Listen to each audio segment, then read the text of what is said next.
Hello बच्चों, नमस्कार। मैं क्लास 10th का केमिस्ट्री पर आज बात करेंगे और मैं आशा करता हूँ कि जो पहला पॉइंट जो पढ़े हुए हैं रासायनिक समीकरण, रासायनिक अभिक्रिया है, उसमें आपको समझ में आया होगा, जिससे कि आपको पता चल गया होगा कि आप जो चीज़ पढ़े हैं, कैसे पढ़े हैं, क्या चीज़ वहाँ पर आपको कंटेंट मिला है,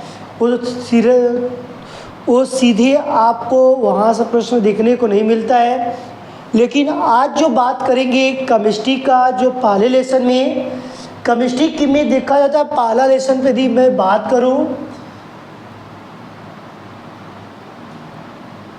ठीक, लेसन में बात करती है तो यहाँ पर हम लोगों को देखने को मिलेगा कि क्या पढ़े, कैसे पढ़े।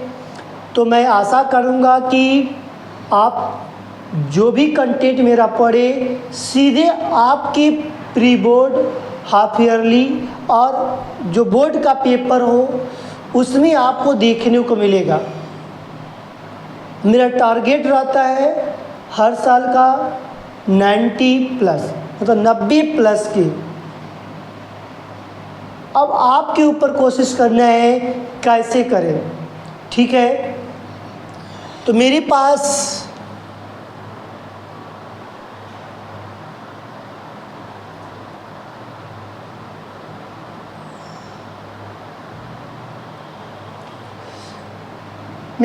अभिक्रियाएं, रासायनिक अभिक्रियाएं पर मैंने बात किया था।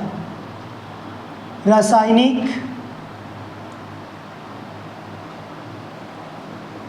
अभिक्रिया यदि का मैंने इसमें पहले फर्स्ट वाले पार्ट में मैंने इसके बारे में बात भी किया हो, अब बताया भी हो। यहाँ से मैं आशा करूँगा कि आपको समझ में आएगा और इसी को मैंने आज मुख्यतः 4 भाग में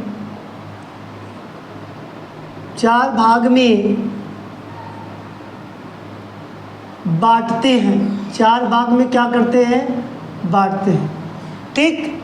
अब यहाँ से कहेंगे कि भैया यहाँ पर मुझे नहीं समझ में आएगा तो मैं कैसे याद करूँगा।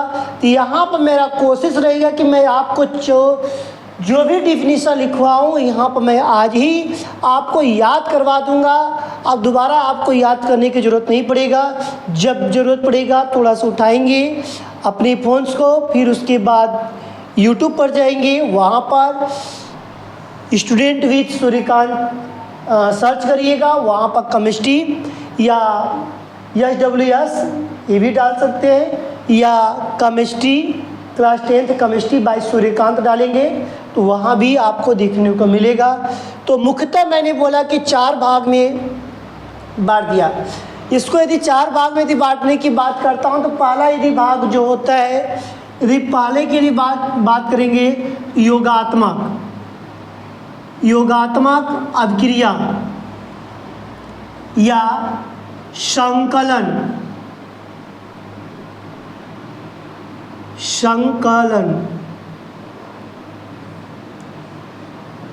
और योगात्मक हो गया, संकलन हो जाएगा। इसके बाद जो मेरे पास जो बात बचेगा संयोजन।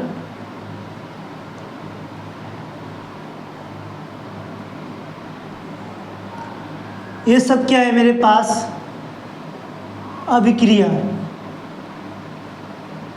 ठीक। यहाँ पे यदि मैं बात करूँगा तो मेरे पास योगात्मक, संकलन, संयोजन अभिक्रियाएं की बात यदि बात करें तो मेरे पास जो भी देखने का जो डायरेक्शन जो मिलेगा, आप कहेंगे भैया इसमें मुझे कैसे याद रखेगा कि यहाँ पर कौन सा डिफिनीशन आएगा या कोई एग्जाम्पल मुझे पेश करना हो तो मैं कैसे पेश करूँगा। तो भाई यहाँ पर एक बात समझना कि योगात्मक का मतलब होता है कि जोड़ो, किसी चीज़ को जोड़ो। सिंपल से एग्जाम्पल में मैं बात करूँगा कि जोड़ने की जब बात की जाती है और दर्शाने की जब बात की जाती है, C+O2 मिला दिया तो क्या बन गया, CO2। H प्लस हाइड्रोक्साइड मिला दिया तो क्या बन गया, कहोगे भैया H2O बन गया। बना कि नहीं बना, कहोगे बन जाएगा भैया। तो यही बात को बोला गया योगात्मक। यहाँ पर संकलन, संकलन का मतलब संकल्प लो, कि मैं इसको किसी भी हर हालत में क्या करूँगा, जोड़ दूंगा, किसी को भी यहाँ पर मैं जोड़ दूंगा। संयोजन, संयोजन का मतलब संयोग करो, मिला दो, यही बोला गया है कि संयोजन अपक्रियाएं, योगात्मक अपक्रिया, संकलन अपक्रिया, संयोजन अपक्रियाएं। तो यहाँ पर इसका एग्जाम्पल के रूप में इसी के रूप में पेश किया जाता है, जो कि बात करेंगे कि दो या दो से अधिक तत्वों को या यौगिकों को मिला दिया जाए तो एक बनता है, एक नया पदार्थ बनाया जाता है। जब एक नया पदार्थ जब बनाते हैं तब वहाँ पर हमारे पास योगात्मक अपक्रिया देखने को मिलता है। सेकेंड की बात करेंगे, डिफिनीशन से घबराइएगा मत, पहले टाइप लिखेंगे, फिर उसके साथ साथ इसके बाद मैं योगात्मक लिखूंगा, फिर उसके बाद डिफिनीशन लिखूंगा। यहाँ पर मैंने किसी एक का नाम दूंगा, समझिए कि ये तीनों का एक ही डिफिनीशन होगा। दूसरा जो होगा वियोजन,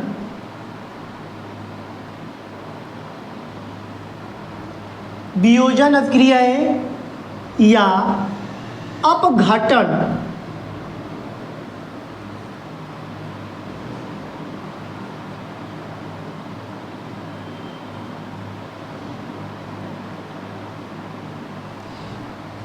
देखो यहाँ मैंने बोला वियोजन, वियोजित मतलब वियोजित कर दो, बिखर दो। अभी तुमने क्या बना के लेकर आया, क्योंकि मैं भैया मैं CO2 बनाया था, बिखरोगे तो क्या बन जाएगा C+O2। कहोगे भैया मैंने H2O बनाया था, इसको विक्षोभ करोगे तो क्या बन जाएगा हाइड्रोजन प्लस हाइड्रोक्साइड। ठीक योगात्मक का उल्टा, ठीक योगात्मक का उल्टा वियोजन होता है। अपघटन का अर्थ क्या होता है कि हमारे साथ कोई घटना घट जाए, उसी को बोला जाता है अपघटन। अब मेरे पास क्या है, अपघटन। योगात्मक अपक्रिया, अपघटन अपक्रिया, इसी को कहा जाता है। किसी चीज़ को तोड़ते हैं तो हम क्यों ना ऐसा पढ़े कि जिसके साथ एक ही एग्जाम्पल से दो काम, मतलब कहते हैं एक ही तीर से दो निशान लगा दें। मेरे पास ऐसा जुगाड़ू होना चाहिए और जोश में होना चाहिए कि जी मैं जो पढ़ूँ और कन्फर्म और ठोस पढ़े। तो यहाँ पर योगात्मक वियोजन मेरे हिसाब से आपको समझ में आ गया होगा कि कैसे तोड़ा जाता है। योगात्मक में जोड़ो, वियोजन में या अपघटन की जब बात किया जाता है तो यहाँ पर तोड़ दो। तोड़ने की, किसी चीज़ को तोड़ने की बात करो, छोटे छोटे भाग में तोड़ दो। तो मैंने क्या किया, यहाँ पर छोटे छोटे भाग में क्या किया, तोड़ दिया। क्लियर हुआ। अगला तीसरा की बात करेंगे,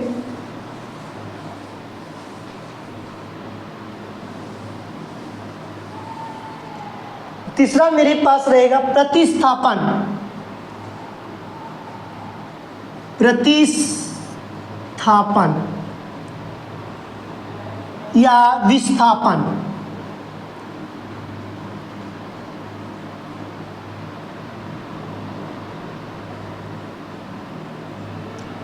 प्रतिस्थापन या विस्थापन। आप कहोगे भैया प्रतिस्थापित कैसे करेंगे, जैसे कि कॉपर को मैंने बोला सल्फ्यूरिक अम्ल के साथ, या मैंने बोला कुछ समय के लिए जीडियन सल्फ्यूरिक अम्ल मतलब जिंक प्लस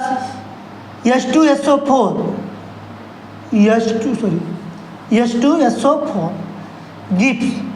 प्रतिस्थापन, किसी के प्रति प्रेम होना, किसी के प्रति लगाव होना, विस्थापन, जो विस्थापित किसी किया, मैंने क्या करूँगा, जिंक सल्फेट कर सकता हूँ और मेरे पास क्या बन जाएगा, H2 बनेगा। तो मैंने किसी को क्या किया, विस्थापित किया, सल्फेट। अब यहाँ पर क्या है, अम्ल के साथ है ना, अब यहाँ पर क्या है, जिंक के साथ लगा कि नहीं लगा। तो कहोगे भैया सेम यही क्या है, प्रतिस्थापन क्या, हाँ प्रतिस्थापन में हम किसी को किसी चीज़ को देते हैं, न कि रखते हैं। जैसे कि तुम्हारे पास ज़्यादा नॉलेज हो जाएगा, तुम ही क्या करोगे, किसी को प्रतिस्थापित करोगे, देने का काम करोगे। इसी चीज़ को बोला गया है कि प्रतिस्थापन और विस्थापन। यदि बात बोला जाए, प्रतिस्थापन अपक्रिया क्या होती है, विस्थापन अपक्रिया क्या होती है, तो हमने क्या बताएंगे यहाँ पर, इस तरह के एग्जाम्पल को बता कर निकलेंगे। लास्ट बचा तीसरा जो बची है मेरे पास, द्विविस्थापन अपक्रिया।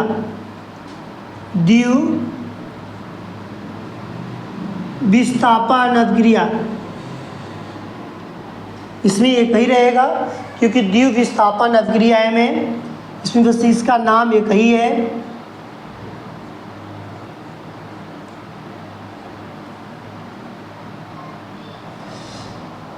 आपको 4 नाम देखने को मिला कि मैंने जो भी नाम पढ़ा शुद्ध और स्पष्ट पढ़ा। आज जैसे कि आपको पता चला कि मुझे आज के बाद कोई पूछेगा कि रासायनिक अभिक्रिया कितने प्रकार की होती है, तो हम बताएंगे मुख्यतः 4 प्रकार की होती है। कौन कौन? योगात्मक, दूसरा वियोजन, तीसरा प्रतिस्थापन, चौथा द्विविस्थापन।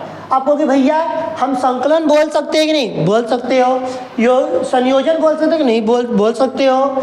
इसका मतलब कि मैंने इस तीनों नाम में से कोई एक नाम बोल लेंगे, इन दोनों नाम में से कोई एक नाम बोलेंगे, इन दोनों नाम में से कोई एक नाम बोलेंगे। यहाँ बेचारा अकेले है। क्लियर हुआ? इस तरह का आपका रासायनिक अभिक्रिया ये जो टाइप जो था खत्म हुआ। अब इसके डिफिनीशन पर हम चलेंगे, डिफिनीशन किस तरह का दिखता है और डिफिनीशन में किस तरह की बात करते हैं।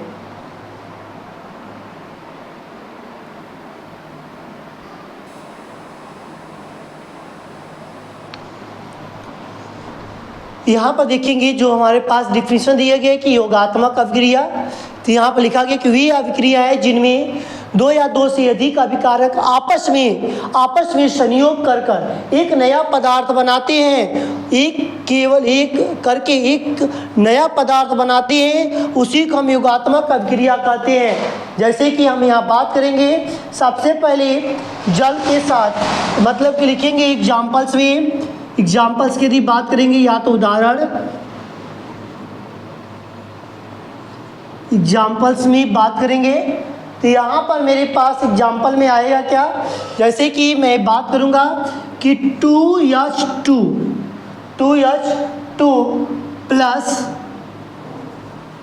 प्लस O2, इसके साथ यदि रिएक्शन करने की बात किया जाता है तो ये भी मेरे पास गैस है, ये भी मेरे पास गैस, रिएक्शन करेंगे तो अब इसको नहीं आ रहा है तो कैसे करेंगे? तो 2 दूनी की 4, इसका मतलब O2। अब दोनों को मिला देंगे तो क्या बन जाएगा? H4O2, इसका 2 यहाँ 2 के पारा में आता है तो लिखेंगे 2H2O, इसका मतलब लिख सकते हैं 2H2O। एक क्या बन गया? लिक्विड। एक क्या बन जाएगा मेरे पास? लिक्विड। लिक्विड को यल से दर्शाते हैं। लिक्विड को किससे दर्शाएंगे? यल से। हमारे पास डिफिनीशन फिर सुनिए, डिफिनीशन जब तक नहीं आएगा तब तक कोई क्रियाकलाप नहीं होगा। आपसे कोई पूछेगा योगात्मक अभिक्रिया किसे कहते, तो हमारे साथ आप बोलिए 2-3 बार, ऑटोमेटिक रूप से आपको याद हो जाएगा। वे रासायनिक अभिक्रियाएं, देखिए लिखा गया है ना, वे रासायनिक अभिक्रियाएं जिनमें 2 या 2 से अधिक अभिकारक आपस में संयोग करके, आपस में क्या करे? संयोग करके केवल एक नया पदार्थ बनाता है, उसी को हम क्या कह सकते हैं? योगात्मक अभिक्रिया कहा जाता है या कहलाता है। ठीक, जैसे 2H2 क्या है? गैस, प्लस O2 फिर क्या है? ऑक्सीजन, गैस, गिव्स 2H2O, ये क्या बन गया? जल। कैसे बना? तो आपको फिर से बता दे रहा हूँ, इसका इसमें मल्टीप्लाई किया तो क्या हो गया? 4, फिर इसको एक साथ लिखा तो मेरे पास क्या बन गया? O2। 2 के पारा में 4 आता है, 2 भी आता है, 2 कॉमन हो जाए तो क्या बचेगा? यही आएगा ना, 2 दूनी के 4, 2 एक कम 2, आया कि नहीं आया? तो यही चीज़ को मैंने क्या किया? संयोग किया। यही क्या किया मैंने? संयोग किया। मैंने यही बात किया तो योगात्मक, संयोग और संकलन। मैं संकल्प लेता हूँ कि कभी भी किसी भी अभिक्रिया की यदि बात किया है 2 या 2 से अधिक अभिकारक जब एक साथ ले आए तो मैं उनको क्या करूँगा? संयोग करूँगा। संयोग या संकल्प लेंगे तो एक नया पदार्थ बना देंगे, क्योंकि संयोग करेंगे तभी वो क्या बनेगा? हमारे पास एक नया पदार्थ बन सकता है, जो कि मेरे पास यहाँ पर रिएक्शन के रूप में दर्शाया गया है। मेन मुद्दा हमारे पास डिफिनीशन है। ये सब जितना यहाँ पर आप डिफिनीशन पढ़ेंगे मोस्ट इम्पॉर्टेंट होगा, इसको अपनी कॉपी में लिख लेना, क्योंकि यहाँ से पेपर में पूछा जाता है। हर साल पर सवाल किसी न किसी सेट में जरूर आता है। इससे कोशिश करिए कि मुझे डिफिनीशन जरूर आए। और दूसरी बात, डिफिनीशन एक बार और सुनिए लास्ट टाइम। वे अभिक्रियाएं यहाँ पर दिया गया है, वे अभिक्रिया जिनमें दो या दो से अधिक अभिकारक, बोलेंगे दो या दो से अधिक अभिकारक आपस में संयोग करके एक नया पदार्थ बनाता है, उसी को हम योगात्मक या संकलन या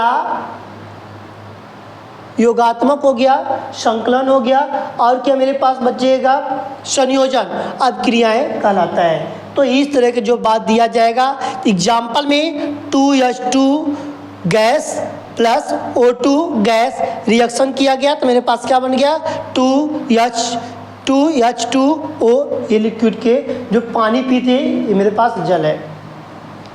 दूसरा एग्जाम्पल्स देखेंगे यहाँ पर, इस तरह कई एग्जाम्पल देखने के बाद हम आगे चलेंगे, ये नहीं कि तुरंत एक डिफिनीशन के बाद नहीं। दूसरा की यदि बात करते हैं तो मेरे पास सोडियम ऑक्सीजन का संयोग करने के लिए कोई बोलता है सोडियम ऑक्सीजन, तो सोडियम की बात करेंगे तो 4Na प्लस ऑक्सीजन का मतलब O2 की बात करेंगे। सोडियम एक क्या है, सॉलिड है, सोडियम एक क्या है, सॉलिड है, ऑक्सीजन क्या है, मेरे पास गैस है। जब मैंने रिएक्शन करेंगे मेरे पास क्या बन के आएगा, तो मेरे पास Na4O2 अभी बताया ना, क्योंकि भैया अभी जस्ट बता के है कि जब 2 के पारा में दोनों मिल रहा है तो क्या हो जाएगा, कॉमन होता है, Na2O, ये बनाना क्या बनेगा 2Na2O, ये क्या हो जाएगा मेरे पास, लिखेंगे यहाँ पर 2Na2O, क्या बन गया सॉलिड, क्या बना सॉलिड की बात किया गया है। फिर समझो 4 बोला गया था कि सोडियम और ऑक्सीजन के साथ संयोग करने पर क्या बनता है, मतलब कि सोडियम और ऑक्सीजन पे यदि मैं संयोग करता हूँ तो क्या बनता है, तो हम बताएंगे कि भैया कि इसको Na4 लिख सकते हैं, हाँ इसको क्या लिख सकते हैं O2। कहेंगे भैया एक बात बताइए, जब दोनों के पहाड़ा दिख रहे चार्ज और दो के पहाड़ा में आता है कि नहीं आता है, कहोगे भैया आता है, तो 2 के पहाड़ा में 2 दूनी के 4, तो भैया कॉमन कर लें, हम कहे कर लो भाई, तो 2 कॉमन किया तो यहाँ पर 2 बच जाएगा, यहाँ पर कुछ नहीं बचेगा, इससे 2 दूनी के 4, 2 एक काम 2 आया कि नहीं आया, तो मेरे पास लास्ट में क्या है, इसी को ये मेरे पास क्या है सॉलिड है। क्लियर हुआ। नेक्स्ट एग्जाम्पल्स की बात करेंगे, इसमें इतना मैं एग्जाम्पल्स करवा दूंगा कि आपको कोई डाउट नहीं रहेगा, और डाउट रहेगा तो मेरे कमेंट्स बॉक्स में ज़रूर आप बोलिएगा और कहिएगा भी कि मुझे समझ में नहीं आया। सल्फर ऑक्सीजन का संयोग करने की बात करता है, सल्फर मेरे पास सॉलिड होता है, और ऑक्सीजन को मैंने लिख दिया O2, ये क्या मेरे पास गैस। अब बताओ भाई, जब सल्फर की यदि बात किया गया सल्फर और O2 और दोनों क्या को मिलाया जाए CS और O2 को सर भैया कैसे इसको पढ़ेंगे, सल्फर डाइऑक्साइड, क्या पढ़ेंगे सल्फर डाइऑक्साइड लिखा जाता है। ये क्या मेरे पास बना, सल्फर डाइऑक्साइड क्या है, एक तरह का मेरे पास गैस होती है, क्या होती है गैस होती है, ये मेरे पास क्या हो गया गैस। अब कोई बोला, फिर सुनो, सल्फर और ऑक्सीजन का जब संयोग कर रहे हो तो क्या बन गया, सल्फर डाइऑक्साइड बन गया। कैसे मुझे पता चला, सल्फर ये है, ऑक्सीजन 12 है, सॉरी ऑक्सीजन का 2 है, दोनों को मिला दिया सल्फर डाइऑक्साइड। जैसे मेरे पास एक रूल्स है, कक्षा 9 में हम लोग पढ़े हैं, CO, CO2, CO3, CO4, CO5, ठीक, हमको इतने तो पढ़ाया जाता था। हम पढ़ते carbon monoxide, carbon dioxide, carbon trioxide, carbon tetroxide, carbon pentoxide पढ़ा जाता है कि नहीं, तो क्यों पढ़ते हैं, जब क्योंकि इसका रूल होता है पढ़ने का, इसीलिए हम पढ़ते हैं सल्फर डाइऑक्साइड। ठीक है, इसका मैं ट्रिक बताऊंगा तो उस पर आपको कभी जीवन काल में नहीं भूलेंगे। मोना डार्लिंग ट्रेनिंग दी, टेस्ट में पास हो गई, इसका रूल है, इसका रूल्स क्या है, ट्रिक के अनुसार है, मोना डार्लिंग्स ट्रेनिंग दी, टेस्ट में पास हो गई। तो यहाँ पर मोनो ड्राई बोला ना, मोना डार्लिंग जो है वो क्या कर रहा है, ड्राई को कर रहा है। फिर टेस्ट, टेट्रा हुआ नहीं, टेट्रा आएगा। तो इस तरह के जो बात को यहाँ पर दर्शाने को मिलेगा। Mona darling training D test में पास हो गई, तो इस तरह की जो बात को पेंटा आएगा लास्ट में, इस तरह का क्रियाकलाप किया जाएगा तो पता चल जाएगा। ठीक, अब नेक्स्ट चले, क्योंकि वो 9th का सिलेबस है। हम जब हमारा ये सिलेबस कंप्लीट हो जाएगा तो वहाँ पर मैं आपको और डीपली रूप से बता देंगे, जो कि आपको एकदम स्पष्ट हो जाएगा कि कैसे इसको याद करें और कभी ना भूलें। ठीक है, आपको ऐसा रूल्स मिलेगा, घबराना दम नहीं है, आराम से चलते हुए चलेंगे। 3 हो गया। अब एक और देखेंगे लास्ट, हाइड्रोजन और क्लोरीन का संयोग करने के लिए कोई बोलता है तो हाइड्रोजन और क्लोरीन का संयोग करने के लिए, हाइड्रोजन एक प्रकार क्या है, गैस है, क्लोरीन एक प्रकार क्या है, गैस है। जब यहाँ पर गैस है, ये भी गैस है। अब मैंने बोला कि H2Cl2 दोनों 2 है तो 2HCl, इसका मतलब क्या लिख सकते हैं, 2HCl। क्या निकल के आया, यही निकल के आया कि नहीं निकल के आया, कहो भैया यही निकल के आया। इसका नामकरण क्या होगा, हाइड्राक्लोराइड, इसको बोलते हैं हाइड्राक्लोराइड के रूप में प्रयोग करते हैं। अब नेक्स्ट डिफिनेशन में चले, इस तरह बहुत सा मिलेगा, कार्बन डाइऑक्साइड C+O2 CO2, समझ में आया। इस तरह कोई भी मिले, हम वहाँ पर कोई भी एग्जाम्पल्स पेश कर सकते हैं और दर्शा सकते। लास्ट टाइम एक बार और डिफिनेशन बोल दे रहे हैं, वे अभिक्रियाएं जिनमें 2 या 2 से अधिक अभिकारक आपस में संयोग करके केवल एक नया पदार्थ बनाता है, उसी को हम योगात्मक अभिक्रिया कहते हैं, संकलन अभिक्रिया कहते हैं और संयोग अभिक्रिया कहते हैं। संयोग मतलब जोड़ रहे हैं। ठीक है, अभी यहाँ तक तो समझ में आ गया होगा। अब नेक्स्ट चलेंगे। इस तरह की यदि कोई बात पूछी जाती है, आपको यहाँ से आना चाहिए, यदि नहीं आता है तो इसका मतलब कार्यरत नहीं कर रहे हैं, जिससे कि आपको क्या हो रहा है, नहीं आ रहा है। नेक्स्ट डिफिनीशन की यदि बात करेंगे तो मेरे पास आएगा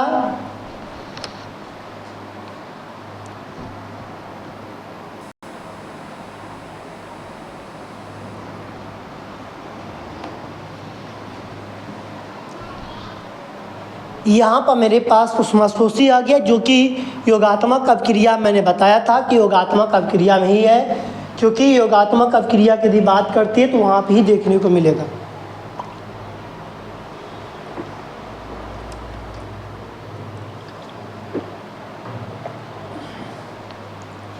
योगात्मक अभिक्रिया में के अंतर्गत ही आता है, क्यों, इसीलिए मैंने इसका नाम नहीं लिखा यहाँ पर कि कितने कौने वाक्य में, उसी के अंतर्गत आता है।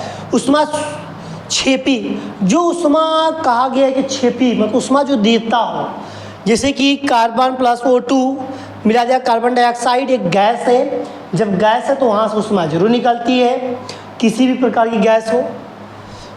वे रासायनिक अभिक्रियाएँ जिनके फलस्वरूप उष्मा उत्सर्जित होती है, मतलब उष्मा उत्सर्जित का मतलब होता है कि मुक्त कर रहा। उत्सर्जित करने का अर्थ क्या होता है कि किसी चीज़ को आप क्या कर रहे हो, मुक्त कर रहे हो, उसी को उष्मा छेपी कहा जाता है। और उष्मा शोषी जो सोखता हो, वे रासायनिक अभिक्रियाएं जिनमें कोई यौगिक अपने छोटे छोटे सरल यौगिकों में टूट जाता है। मेरे गलत हो जाएगा,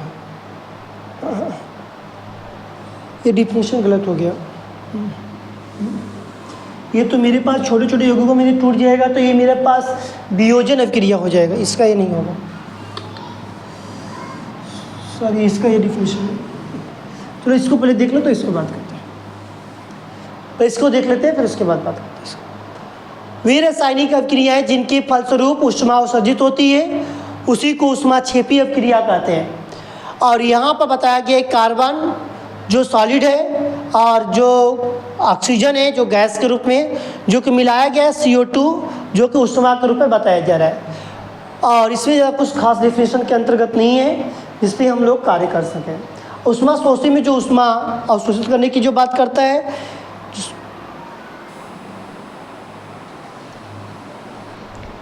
देखिए यहाँ पर मैंने एक डिफिनेशन की बात कर रहा था, जो कि वे रासायनिक अभिक्रियाएं जिनके फलस्वरूप ऊष्मा उत्सर्जित की जाती है।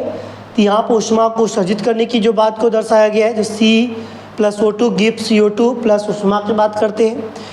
ऊष्मा शोषी अभिक्रिया क्या होती है? छेपी है, इस शोषी है। तो यहाँ पर वे रासायनिक अभिक्रियाएं जिनके फलस्वरूप ऊष्मा अवशोषित होती है, उसी को ऊष्मा शोषी अभिक्रिया कहते हैं। जैसे कि N2 + O2 प्लस ऊष्मा 2NO, मतलब कि इसको बोल सकते हैं कि नाइट्रिक ऑक्साइड की बात को दर्शाया गया, बताया जा रहा है।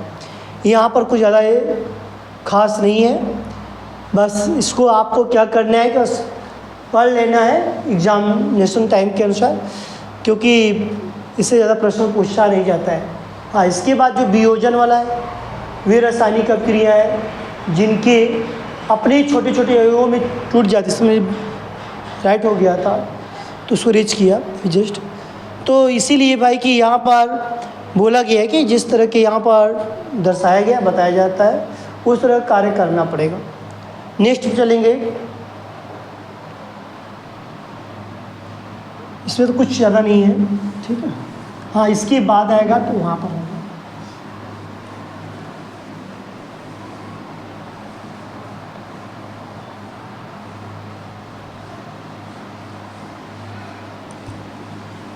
देखो डिफिनीशन में कुछ किया नहीं जा सकता, डिफिनीशन 2 बार बता दिया जाएगा। हाँ, यहाँ पर सिखाने वाला होता तो मैं सिखाता हूँ। अब डिफिनीशन तो आप याद कर सकते हैं, डिफिनीशन तो आप खुद याद कर सकते, लिख कर मैंने लिख दिया, और उसको राइट करने के बाद लिख सकते हैं।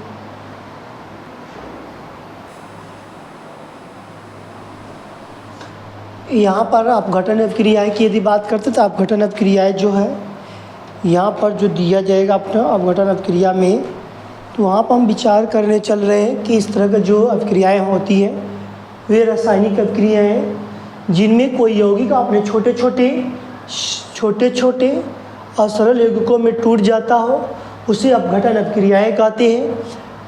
जैसे बोला गया CaCO3 सॉलिड है, जो कि इसको बोला गया इसका अपघटन करने के लिए कैल्शियम कार्बोनेट का सूत्र किसका है? कोई पूछेगा कैल्शियम कार्बोनेट का सूत्र बताओ, तो हम क्या बताएंगे? CaCO3 बोलेंगे। चूना पत्थर कोई सूत्र पूछता है तब भी हम क्या बताएंगे? इसका ये भी नाम बोल सकते हैं, चूना पत्थर। चूना पत्थर का भी सूत्र बता सकते हैं, जिसके बारे में यहाँ बात किया गया, जो कि बूझा हुआ चूना CO हो जाएगा। बूझा हुआ जो चूना होता है CO हो जाएगा। कार्बन डाइऑक्साइड जो है यहाँ पर सॉलिड की जगह गैस हो गया, क्योंकि कार्बन डाइऑक्साइड गैस है, जो आपको पता है, जो कि यहाँ पर कार्बन ऑक्साइड की जो है सॉलिड हो जाएगा, जो कि कैल्शियम ऑक्साइड ही रहेगा। और इसको बारे में आपको समझ में आ गया, कुछ ज़्यादा कुछ किया नहीं गया है। दूसरा एग्जाम्पल की यदि बात करते हैं तो दूसरा एग्जाम्पल जो दिया फेरिक पोटेशियम क्लोरेट की बात की गई। पोटेशियम क्लोरेट के मतलब कि 2KCl होता है, इसको बोला गया है। यदि इसको हल करेंगे क्या निकल के आएगा? K2Cl2। क्या निकल के आएगा? K2Cl2। पोटेशियम क्लोरेट की बात किया गया है, लेकिन इसको जब गर्म करेंगे तो यहाँ से ऊष्मा की बात किया जाएगा। जब ऊष्मा के रूप में जाएगा तो मेरे पास क्या बन जाएगा? ऑक्सीजन की बात किया जाएगा, इसलिए मेरे पास K2KCl और क्या हो जाएगा? O3 की बात करेंगे। O3 की बात करेंगे तो यहाँ पर मेरे पास सूत्र बन जाएगा। सूत्र कैसा बनेगा? जैसे मैंने बांटा O6 हो जाएगा। तो मैंने बोला कि इसको KCl अलग कर दिया जाएगा, 2KCl हो जाएगा। इसका मतलब मैं लिख सकता हूँ 2KCl लिख सकते हैं प्लस, यहाँ मेरे पास ऑक्सीजन है तो 3 बार कर दो, 3O2 लिख सकते हैं। यहाँ पर लिख सकते हैं कि 3O2 के रूप में लिखा जा सकता है। और बताया गया है यहाँ इस तरह की जो बात को कर सकते हैं, दिखा सकते हैं। इसका हमने किया कि इसके साथ मल्टीप्लाई किया, इसके साथ मल्टीप्लाई किया, इसके साथ तीनों के साथ मल्टीप्लाई करेंगे, K2Cl2O6 हो जाएगा। तो मैंने KCl को एक साइड निकाल दिया, O6 को अलग कर दिया। नेक्स्ट की यदि बात करेंगे, ये हो गया होगा। नेक्स्ट में फेरस सल्फेट का अपघटन करने के लिए बोला गया। अब बोला गया फेरस सल्फेट में क्या हो जाएगा, 2Fe और SO4 की बात करेगा, 2FeSO4। यदि मैं इसकी यदि बात करता हूँ तब इसका मतलब कैसे हल करेंगे, Fe2S2O8 हो जाएगा। ये हो जाएगा कि दो का जब गुणा करेंगे इसको भी देंगे, इसको भी देंगे, इसको भी देंगे। इसका मतलब कि मैं लिख सकता हूँ फेरिक जो होता ऑक्साइड की बात करेंगे, सल्फर डाइऑक्साइड बनेगा, सल्फर ट्राइऑक्साइड के रूप में भी जाएगा, क्योंकि 8 को ऑक्सीजन है। तो मेरे पास यदि बात करते हैं, यदि ऑक्सीजन यहाँ से मैं ले लेता हूँ, ऑक्सीजन की यदि बात करता हूँ तो मेरे पास यदि ये Fe2O3 की बात करते हैं यहाँ पर, और मेरे पास सल्फर दूठ है, दूठ तो सल्फर लिख दिया। बचा मेरे पास कितना, यहाँ पर देखेंगे तो 3 ठे निकाल दिया, 5 ठे बचा। दूठ यहाँ पर दे दिए तो कितना बच गया मेरे पास, 3 ठे बचे, यहाँ पर दे दिए। इसका मतलब मेरे पास जो बनेगा क्या बनेगा, यही बनेगा। लिखेंगे SO2 प्लस SO3। इस तरह की जो बात को प्रश्न में दिखाया जाता है, बताया जाता है, जिस पे कि आपको कार्य करना पड़ेगा कि Fe2S2O8 दिया गया है। तो यहाँ पर मैंने Fe2 लिखा और यहाँ से मैंने 3 की बात किया, यहाँ से S2 2 बार लिख दिया गया। ऑक्सीजन जो बचा हुआ था तो सल्फर डाइऑक्साइड बना दिया और ट्राइऑक्साइड दे दिया। इस तरह की जो बात को हमने क्या किया गया, बता दिया और दर्शा दिया।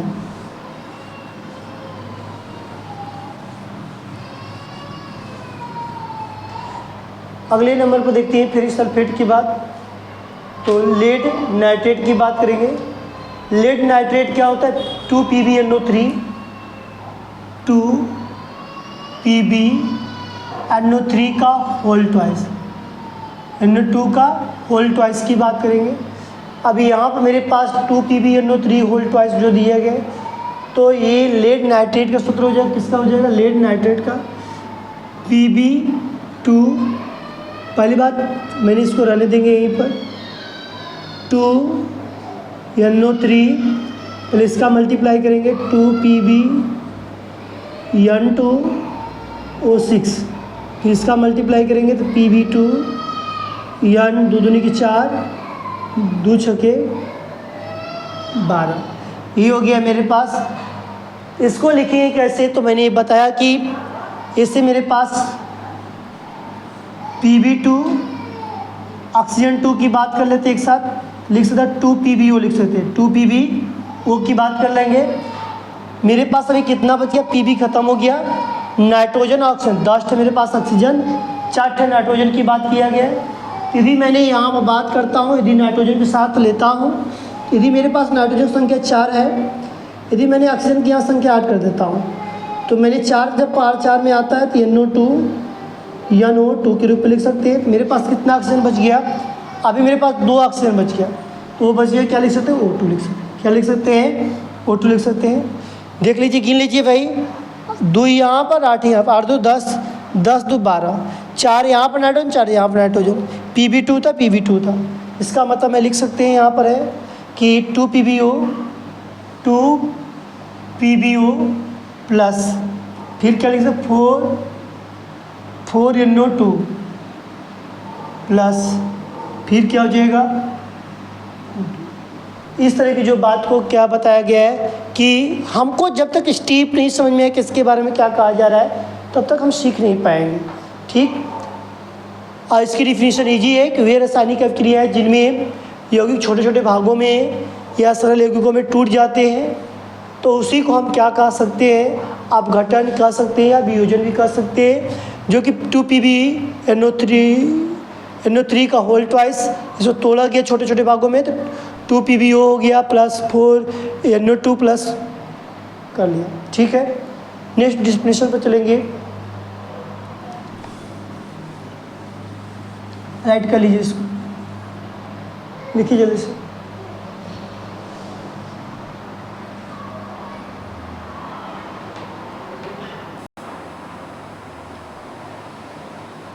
यहाँ पर अब विस्थापन अभिक्रिया है। तीसरा जो है, तीसरे के रूल के अनुसार देखा जाता है तो मेरे पास जिन अभिक्रिया में अधिक क्रियाशील के तत्व जो है कम क्रियाशील के तत्व को उसकी यौगिक में जलीय विलयन के विस्थापित कर देता है। जो जल में क्या करता है, विस्थापित कर देता है, उसी को विस्थापन अभिक्रिया कहते हैं। फिर सुनो, जिन अभिक्रिया में अधिक क्रियाशील तत्व कम क्रियाशील तत्व को उसकी यौगिक में जलीय विलयन में विस्थापित कर देता है, उसी को हम क्या कहते हैं, विस्थापन कहते हैं। Z प्लस CuSO4 यहाँ पर मिलाया जाएगा, Zn इसको ही दे देगा तो क्या हो जाएगा, SO4 प्लस Cu, मतलब कि लिख सकते हैं इसको zinc sulphate plus copper, zinc sulphate plus copper मिला दिया जाएगा। इसे दूसरा एग्जाम्पल देखेंगे। दूसरा एग्जाम्पल की यदि बात करते हैं तो मेरे पास जिंक सल्फ्यूरिक अम्ल की बात करता है। जिंक सल्फ्यूरिक अम्ल मैंने बताया भी था, इसका भी करेंगे, सेम प्रोसेस आएगा। जिंक सल्फेट प्लस सल्फ्यूरिक का H2 जो है हाइड्रोजन में बाहर आ जाता है। एक बात ध्यान देना, कभी भी अम्ल की यदि बात करता है उसमें हाइड्रोजन निश्चित होता है। अम्ल मतलब स्वाद में खट्टा जो होगा, वहाँ पर मेरे पास हाइड्रोजन की जो बात करता है, इस तरह की प्रक्रिया को दो का हमारा नहीं बनता है। तीसरा एग्जाम्पल, इसको मोस्ट, ये हमारे लिए इम्पॉर्टेंट मोस्ट होगा, इसमें कभी भी आप गलत मत करिएगा, क्योंकि 3-4 जो होता है, जैसे कि हम बात करेंगे कापर का, और मेरे पास जो दिया रहेगा Ag का। पहली बात मैंने Ag प्लस कापर सल्फेट, इसका कोई पूछेगा रिएक्शन होता है, करना नहीं। और मेरे पास एक और है EU प्लस CuSO4, इसका भी रिएक्शन होता है, करना नहीं। इस बात को ध्यान देना कि यदि मैं रिएक्शन कर रहा हूँ, इसका कोई भी अभिक्रिया नहीं होती है। इसके क्रॉस का मतलब है कि कोई भी अभिक्रिया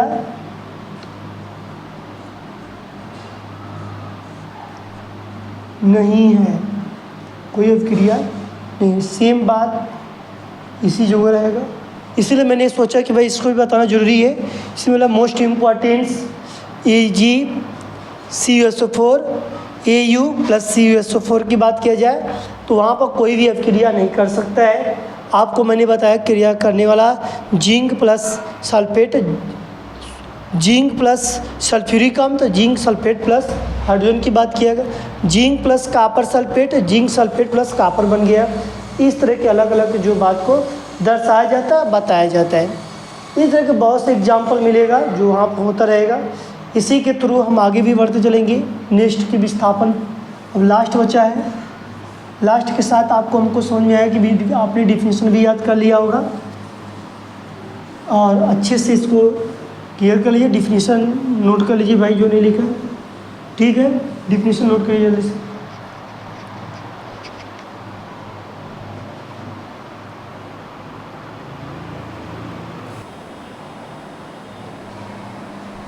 यहाँ पर मैंने बात करूँगा, यहाँ पर मोस्ट इम्पॉर्टेंट बनेगा, यहाँ से मैं बहुत बात सीखेंगे, ठीक है।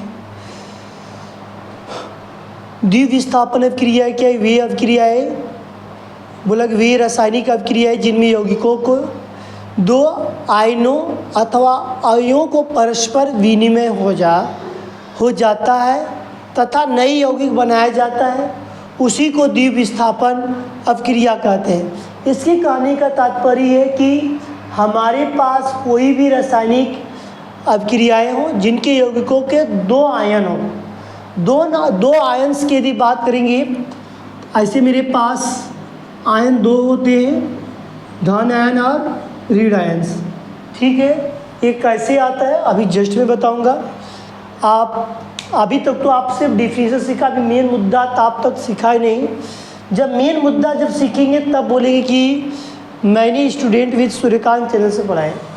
देखो डिफिनीशन में सब लोग रटवा सकता है, बता सकता है, मगर मेन पॉइंट यदि सिखा दिया जाए तो मैं कभी नहीं हार मानी।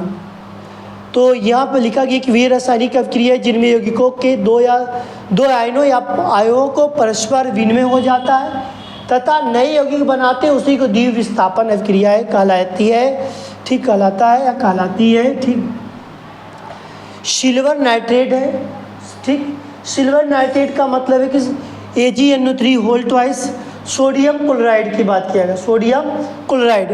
तो यहाँ पर मैं रिएक्शन करेंगे Ag, इसको मैंने लिख दूंगा तो इसको उसी तरह लिख दो भाई। ठीक, इसको NaCl एक साथ लिखा। ये बोलेगा कि सिल्वर क्लोराइड जो सिल्वर है ये Cl के साथ आना चाहिए, AgCl, और जो बचा है सोडियम नाइट्रेट हो जाएगा का होल ट्वाइस। इसका मतलब कि मेरे पास AgCl प्लस NaNO3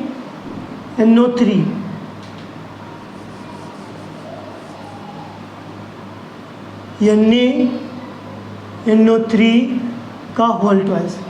ये रिएक्शन की बात किया गया, दर्शाया गया।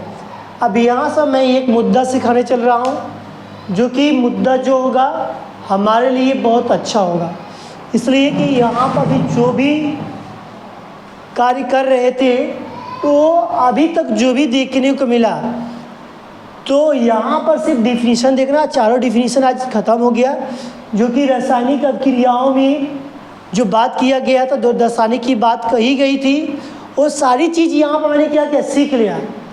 अब यहाँ से मेरे पास जो बात करने को और देखने को मिलता है उस पर यदि विचार करेंगे तो मेरे पास जो निकल के आएगा आयंस की यदि बात करेंगे तो यहाँ पर मुद्दा है जो सोडियम क्लोराइड था। सोडियम क्लोराइड कैसे निकाला जाता है, तो यहाँ पर मैंने बताया कि NaCl लिखा। सबसे पहले क्या लिखा, NaCl।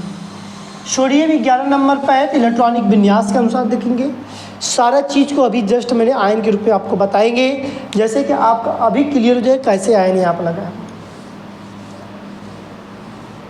ये चीज़ तो आपको क्लियर हो गया होगा।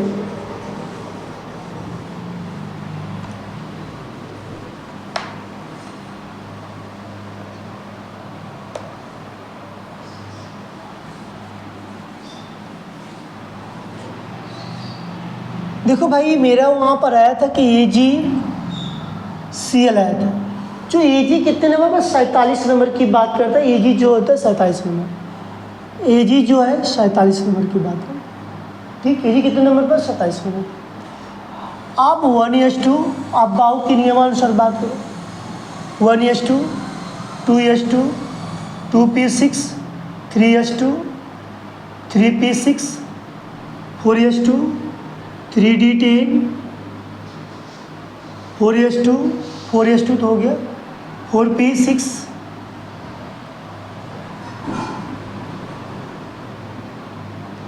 4p6 कितना हो गया मेरे पास, 10 20 10 30 30 36 हो गया। मतलब कि यहाँ बना देते हैं 1 2 3 4 5 6 7। जब तक याद नहीं रहेगा ना तब तक कुछ नहीं कर पाओगे भाई। ये तो मुद्दा है, इसी में यही मुद्दा है, इसका मुद्दा यही है, इसका मुद्दा देखो यही है, इसका मुद्दा देखो यही है कि हमको कैसे आता है कैसे नहीं आता।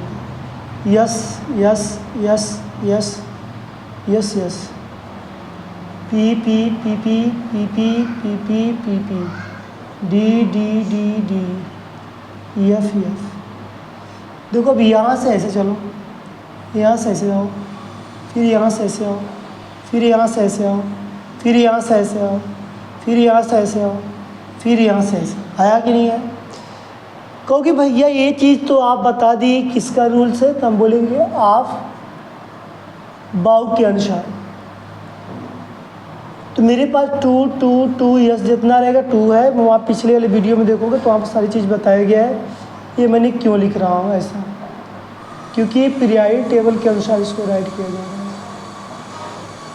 तो मैंने क्या किया 4p6 लिख दिया। तो 4p लिखा,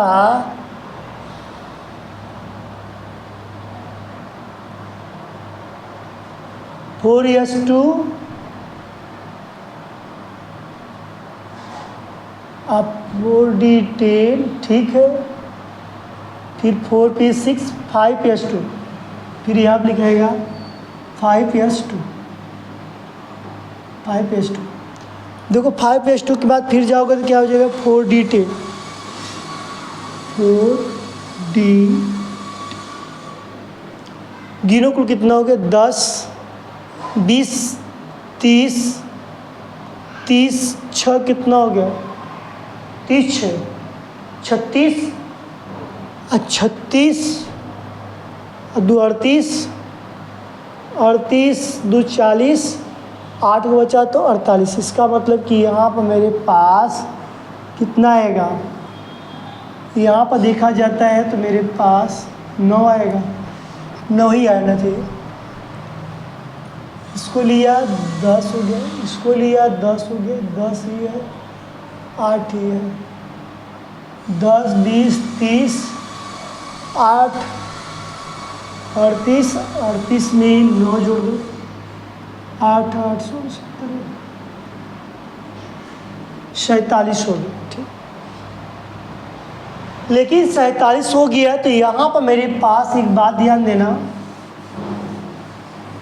तो यहाँ पर मैं देखूंगा तो सबसे पहले इसको क्या करेंगे 10 करेंगे तो इसके पास कितना हो जाएगा 1 हो जाएगा। जब 1 होगा तो इसके पास मेरे पास Ag के पास कितने आयन होगा प्लस आयन, और क्लोरीन के पास कितना 17, क्लोरीन का निकालो 17, 1s2 2s2 2p6 3s2 3p5,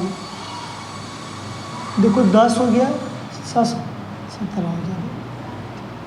अष्टक नियम पूरा करने के लिए इसके पास कितनी की जरूरत पड़ रहा है 7 हुआ है, 1 चाहिए। इसीलिए यहाँ पर मेरे पहले वाले वीडियो में बताया हुआ, वहाँ से भी देखोगे तो क्लियर हो जाएगा।